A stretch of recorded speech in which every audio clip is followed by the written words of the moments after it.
Greetings, salutations. What's good, everybody? It's your boy Ekard here, our partner in crime. Hey guys, what's up? It's OTK. Hopefully, you guys are having a great day. We're back for more ABBA.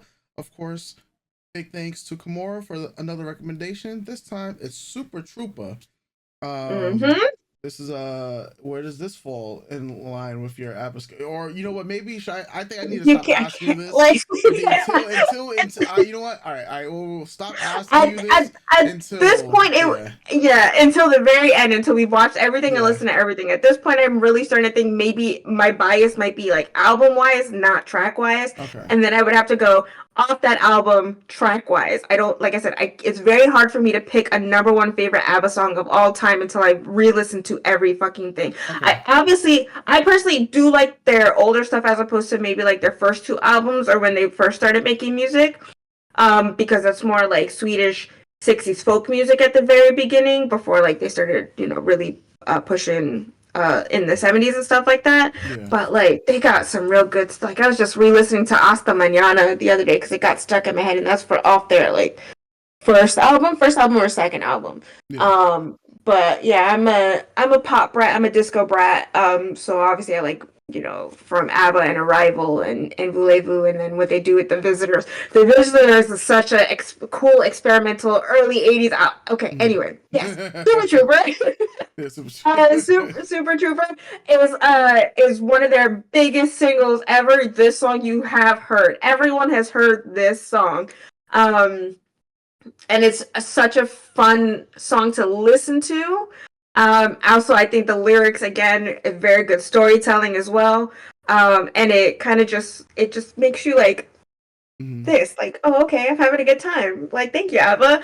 Um, you start to see the transition from the 70s to the 80s in fashion and technology and how they shoot the music video and how a little bit bigger it gets, Mhm. or more people it gets. I think, in my opinion, probably one of their best shot music videos is The Day Before You Came. That shit is cinematic.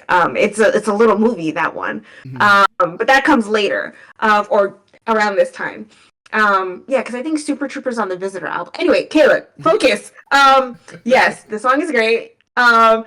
It's one of my favorites. I know you've never seen Mamma Mia, Mamma Mia 2, Here We Mhm. Go Again, but every time that they do this song, oh, and I've seen the play. Anyway, Mhm. Kayla, yes.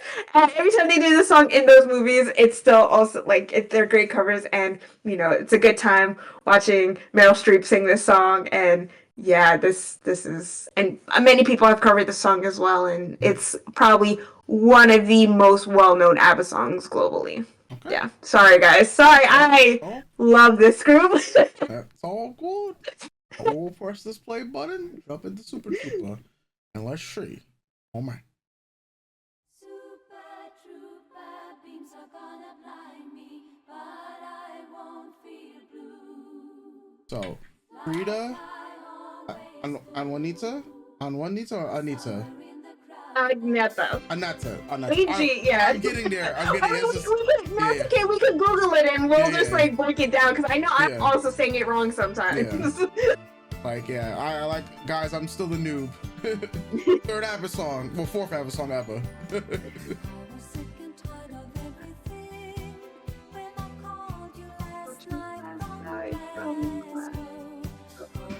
All I do is think of the show was the last show.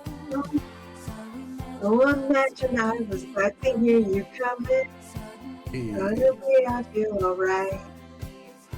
and it's gonna And be it's so gonna be different so different when I'm on the stage tonight. And I pursue my control. I gotta find Hey. the Oh, my trooper man's on the fast piano. now. You already. That's my instrument. That is my Feeling like a instrument. number. And I pursue trooper. I gotta find. Oh, yeah, blue. Wait,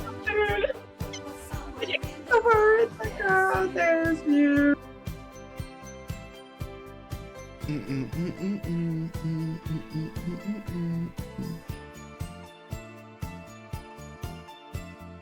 Back in the days, man. Well, I mean, the people still doing it now, though. That type of like circus trick.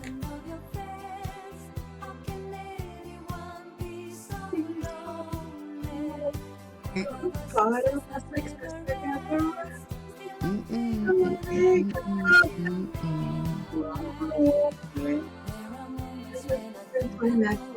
Going crazy. But it's gonna be alright. And everything will be good. With the beams. And that is so bad.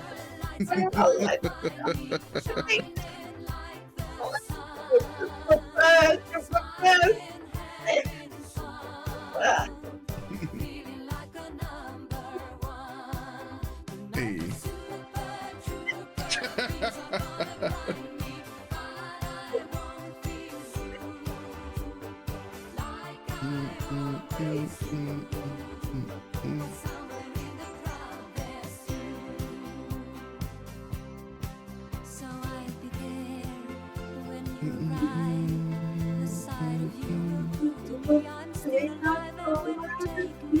Gotta love a bridge.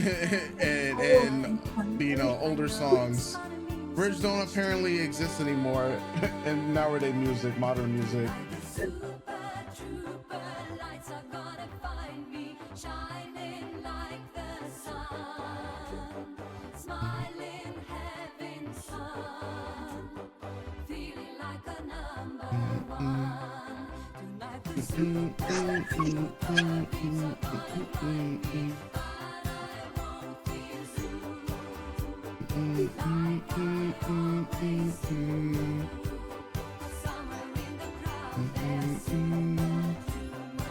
And this is a 70s song too, or this is in the 80s?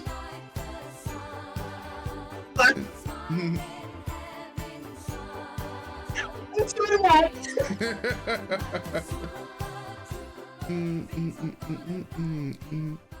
Oh my god. This was yeah. So this was 70s. This is 79. Yeah, I think this is 79 because I believe "Happy New Year" is the video that follows this. And yeah, 79. I think. Yeah. Yeah. But yeah. Yeah. See, like. Yeah, oh my god. Listening to like a more like, cause so this is the third ABBA song we listened to. I know this is my fourth one because if I include Dancing Queen. But yeah, now it's like I'm thinking about like just my old school cartoons, man. I mentioned it in the last video, but I'm just like, yeah, when there's like the chase scenes, or they're just like a specific, well, Scooby-Doo chase scenes, that would be like when the music is playing towards that. Like it's the music feels so nostalgic, like listening to it. And the reason why I asked about I had to double confirm with the year is because the production, even though this is what 79. I'm just thinking about like if we listened to a song that was like 5 years earlier, or right, 70. Okay, so maybe 7. Who knows who's when they actually like wrote the song or produced the song from when it came out into the album? But like, yeah, 78, 79, because I believe Voulez-Vous came out 77. Okay, so this one is 19. Actually, this one's 1980. So just on the cusp of the 80s, because the other one we listened to was let's see, Knowing Me Knowing You was 1977, and then Eagle was also 1977. Okay, so yeah, so Eagle, all right, so with Eagle 1977, you figure that's a 3 to 4 years depending on what month the song released in the 1980s. Like that shift in the video quality is what I wanted to highlight. Yep. Because there was definitely a bigger shift in video quality with this one, and the high definition a bit. I think this is when we're approaching like that 480. Is this oh, this was also rescaled up, apparently. Was this rescaled up? Was this remastered 15 years ago? Wait, 15. Okay, so they probably remastered this. I wonder if do we know if there's a wiki that talks about, because you know how what am I trying to say? Is there should be a page out there that talks about like you're talking about video scaling for music videos and Mm, movies and the type of cameras that they use and like the 6 centimeters or yeah, whatever the fuck. I don't know 66, cameras. 60 But millimeters yeah. of film. Yeah, yeah, because like I know this is scaled up because I see this is in like 20. This is in 4K. For those that are wondering on YouTube right now. So I was just like, yeah, the quality that they shot this in and most likely re-edited and scale this up in. I mean the double black bars. I'm Yeah, thinking I about gotta 480p. So I'm I pretty gotta sure this was if scaled I up. find my if I go through my shit and find my best of ABBA DVD, Hmm. obviously that'll have an older cut of the music video, but upscaled for the 2000s or whatever Yeah, for yeah, that DVD.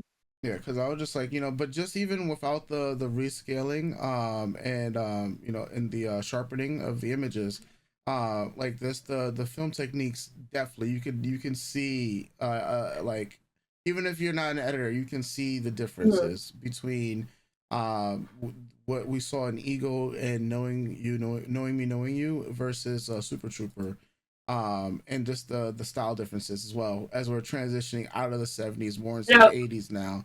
And what would be literally on the cusp of what will become 80s style, especially. Hmm. So that's just seeing that generational shift. The song still has a nostalgic feel to it. So I'm at a 9 with the song, but a 10 with the music video. Especially thinking about, once again, like, guys, as an editor, man, I just have to think about I the love this. I struggle, fucking love bro. The hearing you talk about struggle, this. bro. The struggle that it would have been back in those days, man. Especially thinking about how easy it is to edit this type of video nowadays with like base knowledge and whatnot. Like you could edit this type of video on your phone nowadays. But back Yep. then, you didn't have those computers to really do it. Like, and Nope. PCs were nowhere near as powerful or even on the cusp of any cutting edge and stuff like that. So then manually doing a lot of this stuff together, man, without the Like usage of an cut, actual editing cutting the system, cutting yes, the film and laying it over, and then this yeah, light, you could do this with this thing, and if you shoot it through, yep, yeah. yep. That's why I'm just like, yeah, you gotta appreciate how far we've come. And then getting the lighting correct. Oh, the hardest part about music videos back in the day, syncing the actual audio. That itself is extremely hard. Forget about the lighting. It's always the audio. When you have to sync the actual audio to the music video too, and knowing that they have a speaker in the background playing the Hmm. song. I mean, it's still historically how music videos are filmed, like nowadays as well. They'll have like a speaker playing the song, and then you have to lip sync it together, to make sure that everything lines up perfectly and whatnot. But I mean, like, guys, like, ooh, yeah. That's my general appreciation for like these music videos, especially when we go further back in the days and thinking about like, damn, Yeah. yeah, I can't just export the video. I can't just like film the video like how we do right now. Put it like from Yep. OBS into Adobe Premiere Pro, do a few snips here, and then upload. Nah, that what would take me, because I've done it so many times, like less than 5 minutes, literally would take them days, bro. Like But that's the also think that's the about it crazy too. That part. was still the cheaper option than throwing Yeah, them on a plane and sending them overseas to be like, all right, let's try to get this to work. yeah. It's like, Like all right, you well, gotta do take some a few box days out of your sets. Yeah. schedule. Yep, take a few days out of your schedule. We'll get the set, get a few extras. We'll Mhm. do this, film this. Editors that do their magic, and boom, it's out there in the Yeah, world. Like yeah, with multiple music multiple videos, man. images that you needed to, like the cameras, taking all the film. Yeah, so yeah, that's where I'm at. Like yeah, yeah. Yeah. So I always like how I'm always a year off in everything that I talk Mm-hmm. about. So I appreciate Mm-hmm. this is for me every day of my life. Kayla, get your brain together. It's okay. But it's okay. I also know that my head is filled with so much fucking bullshit, Mm-hmm. excuse my language, Mm-hmm. that if I get a year or two wrong, then for me personally, Mm-hmm. I don't mind. Yeah, Cause like I could probably tell you in succession which album came out after the other. Is just trying to move it a year or two, and yeah. when was their last album. Anyway, yes, so just want to say that. I also want to say that I appreciate these conversations with you Mm-hmm. because the way your mind works when it comes to production and editing and quality of that stuff, as opposed to, like, we talk about this off camera all the time. I obviously love videos. I love music videos. I love films. I love TV shows. I love the invention of moving picture. It's so important to me. Like, television is at my core, right? But I also know that because I'm haven't ever dabbled in the techniques, I can only spot certain things, right? I know the transition of time.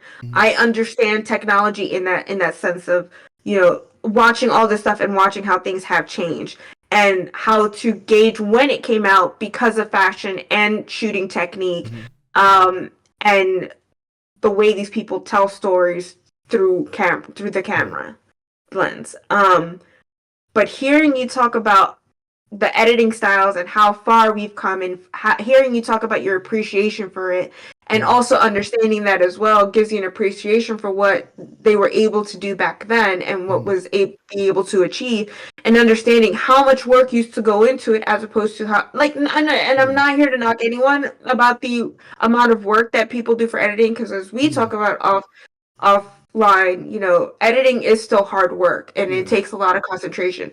But it is different from the 70s to 2024. It is so different. You have to have a different mindset for what could be done and what is done. So yeah, hearing you talk, it's gonna be really, really fun watching a bunch of old stuff, just going through time with you. And that's also why I think Kylie Minogue is also like a good artist, because Kylie Minogue came out when music videos were a thing. She started when music videos were a thing, right? And then just watching through her music videos how much the technology changed, because she's still making music videos to today. So she's a good time capsule for when music videos were started to where they are now. Acts like Cher, ABBA, and Blondie were making promotional cuts or doing variety shows or live performances.